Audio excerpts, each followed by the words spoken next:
Frédéric Jacton.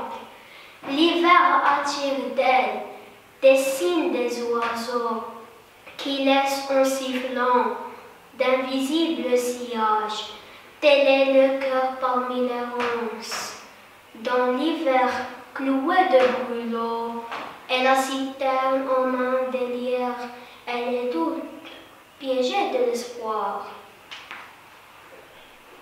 Le loup, grand roi des bois, de Sarah Lodi, le loup, chasseur curieux et merveilleux, avec son profond regard bleu, toujours un peu triste, va jusqu'au-delà des cieux.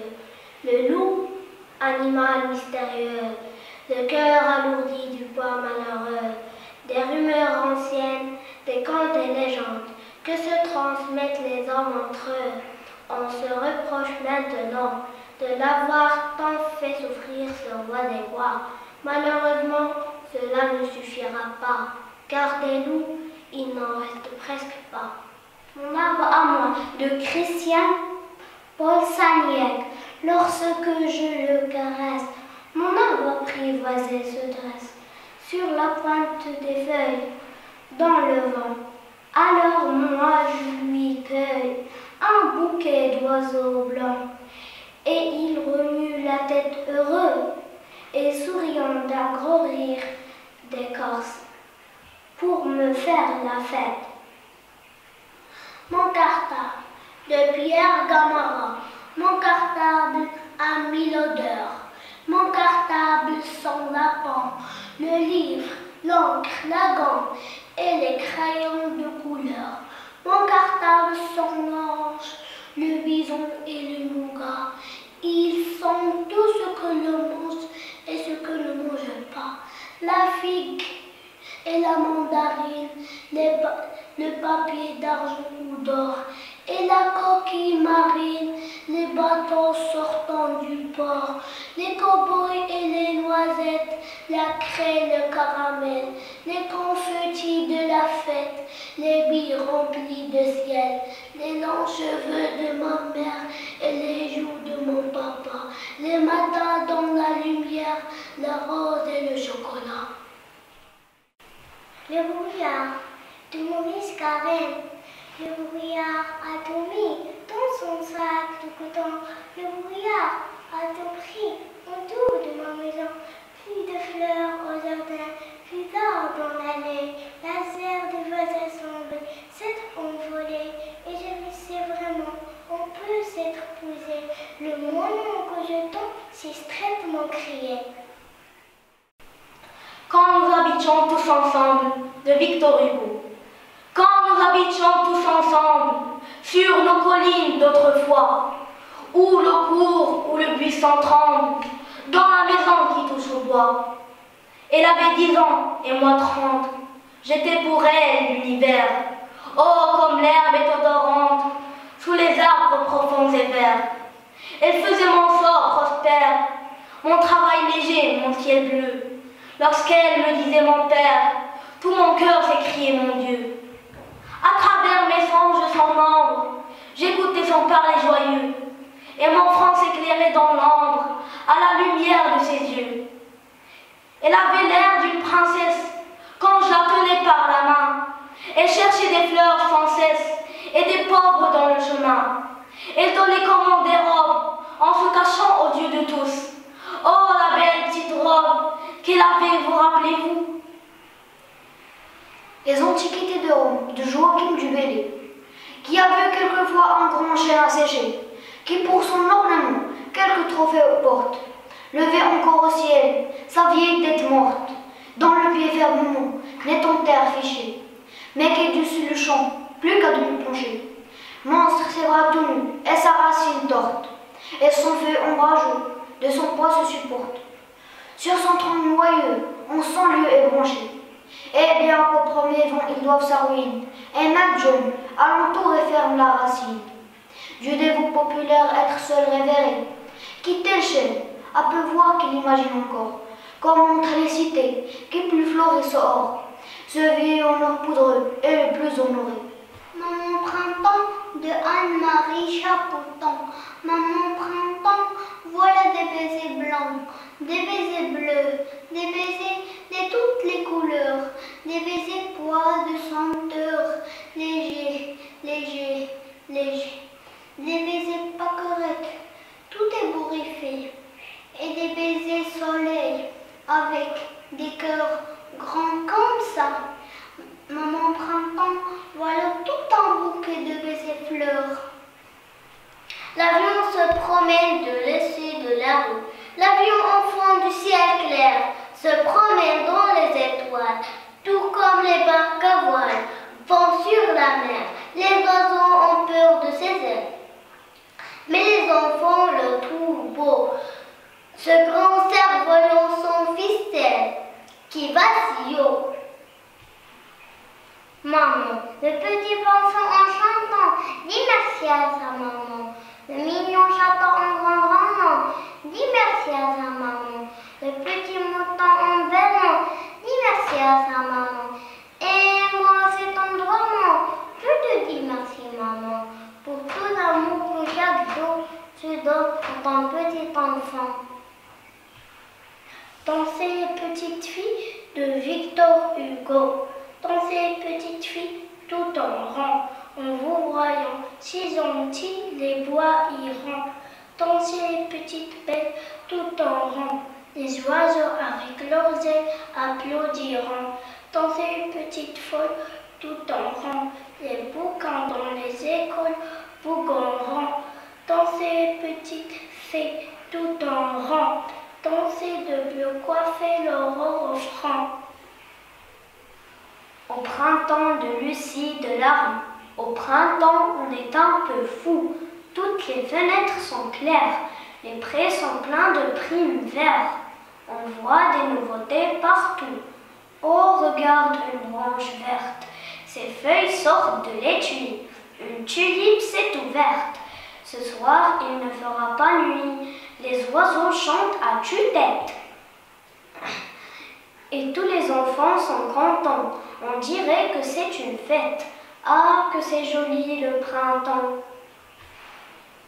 J'ai vu le menuisier de Eugène Guivec. J'ai vu le menuisier tirer parti du bois. J'ai vu le menuisier comparer plusieurs planches. J'ai vu le menuisier caresser la plus belle. J'ai vu le menuisier approcher le rabot. J'ai vu le menuisier donner la juste forme. Tu chantais menuisier en assemblant l'armoire. Je garde ton image avec l'odeur du bois. Moi j'assemble des mots et c'est un peu pareil. Paris blanc de pierre corront, la neige et la nuit tombent sur Paris à pas de fourmis. Et la vie le vent peint l'hiver en blanc à pas de géants. La Seine sans bruit prend couleur d'encens et de tabac gris. À l'hiver en blanc, le temps se suspend. À pas de fourmis, à pas de géants, tombe sur Paris la neige et la nuit. Simplement, j'ai cherché dans les coins comment dire je t'aime. J'ai trouvé des mots savants bien trop longs pour mes 5 ans. Alors j'ai cherché ailleurs et j'ai trouvé dans mon cœur les mots que tu m'as appris quand j'étais encore petit. Maman, je t'aime grand comme ça, je le dis avec mes bras. Il meurt lentement de Pablo Neruda. Il meurt lentement, celui qui ne voyage pas, celui qui ne lit pas, celui qui n'écoute pas de musique, celui qui ne s'est pas trouvé grâce à ses yeux. Il meurt lentement, celui qui détruit son amour propre, celui qui ne se laisse jamais aider. Il meurt lentement, celui qui devient esclave de l'habitude, refaisant tous les jours les mêmes chemins, celui qui ne change jamais de repère, ne se risque jamais à changer la couleur de ses vêtements ou qui ne parle jamais à un inconnu, il meurt lentement. Celui qui évite la passion et son tourbillon d'émotions, c'est qui redonne la lumière dans les yeux et répare les cœurs blessés, il meurt lentement. Celui qui ne change pas de cap lorsqu'il est malheureux, au travail ou en amour, celui qui ne prend pas de risques pour réaliser ses rêves, n'a fui les conseils sensés. Vis maintenant, risque-toi aujourd'hui, agis tout de suite, ne te laisse pas mourir lentement, ne te prive pas d'être heureux. L'arche de Noé devait de fond clair, assise sur un nénuphar, plus verte que feuille au printemps. Elle chante à la lune bleue, et son chant craquette et sorti, des temps d'argent en mar d'or. Son immense bouche est un piège pour les insectes de l'été. Ses yeux sont deux globes dorés, ses pattes pliées sont si longues qu'on les croirait doubles ou triples. Sous son ventre rond d'émeraude, l'eau de l'étang qui frislise, ses doigts palmés et verts, elle chante à la lune bleue, et son chant craquette et sorti, des tons d'argent en marteau.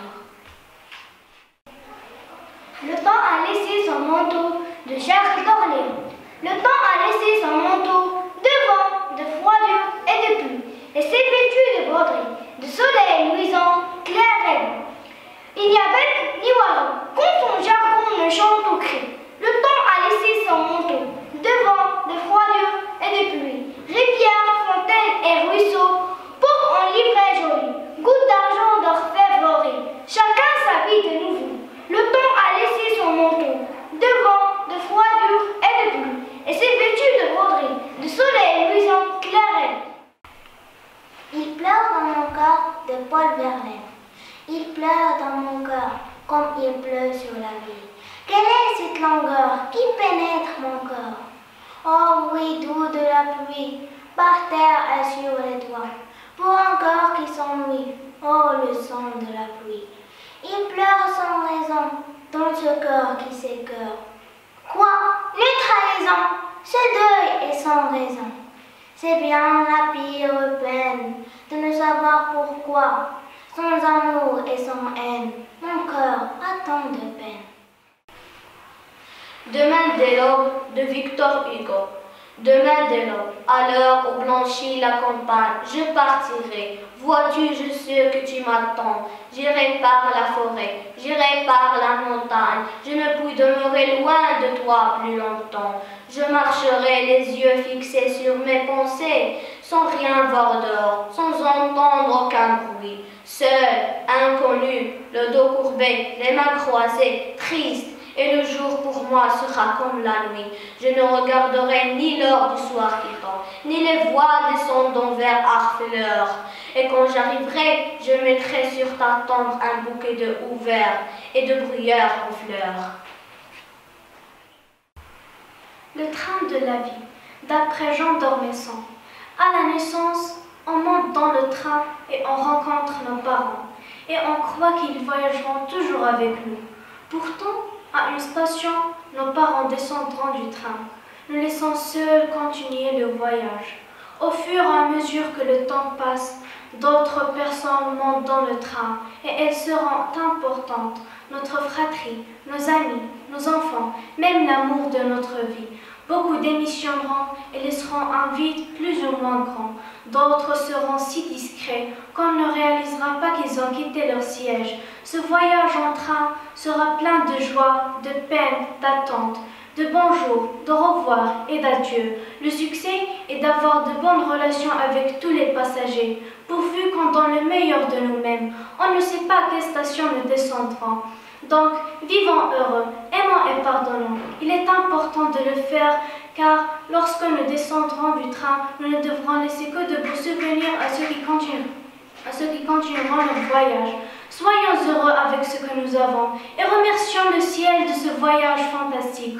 Aussi, merci d'être un des passagers de mon train. Et si je dois descendre à la prochaine station, je suis contente d'avoir fait un bout de chemin avec vous. L'école des beaux-arts de Jacques Prévert. Dans une boîte de paille tressée, le père choisit une petite boule de papier et il la jette dans la cuvette. Devant ses enfants intrigués, surgit alors multicolore la grande fleur japonaise, le nénuphar instantané. Et les enfants se taisent émerveillés. Jamais plus tard dans fleur ne pourra se faner. Cette fleur subite, faite pour eux à la minute. La forêt de François René, forêt silencieuse, aimable solitude, que j'aime à parcourir votre ombrage ignoré. Dans vos sombres détours en rêvant égarés, j'éprouve un sentiment libre d'inquiétude. Prestige de mon cœur, je crois voir s'exhaler des arbres, des gazons, une douce tristesse. Ces tentes que j'entends murmure avec mollesse, et dans le fond des bois semble encore m'appeler. Oh, que ne puis-je heureux passer ma vie entière, ici, loin des humains, au bruit de ces ruisseaux, sur un tapis de fleurs, sur l'herbe printanière, qu'ignorais-je sommeil à l'ombre des ormeaux. Tout part, tout me plaît, sous ces voûtes tranquilles. Si je n'ai ornement d'un sauvage réduit, ce chèvrefeu atteint d'un vent léger qui fuit, balance tour à tour leur guirlande mobile. Forêt dans vos abris, gardez mes vœux offerts. À quel amant jamais serez-vous aussi cher? D'autres vous retireront des amours étrangères. Moi, de vos charmes, seul j'entretiens les déserts. Elle avait pris ce pli de Victor Hugo. Elle avait pris ce pli dans son âge enfantin, de venir dans ma chambre un peu chaque matin. Je l'attendais ainsi qu'un rayon qu'on espère. Elle entrait et disait « Bonjour mon petit père ». Prenez ma plume, ouvrez mes livres, s'asseyez sur mon lit, dérangez mes papiers et riez. Puis soudain s'en allait comme un oiseau qui passe. Alors je reprenais la tête, un peu moins lasse, mon œuvre interrompue, et tout en écrivant. Parmi mes manuscrits, j'ai rencontré souvent quelques arabesques folles qu'il avait tracées et maintes pages blanches entre ses mains croisées, où je ne sais comment venaient mes plus doux vers, et les médieux, les fleurs, les astres, les prés verts. Et c'était un esprit avant d'être une femme.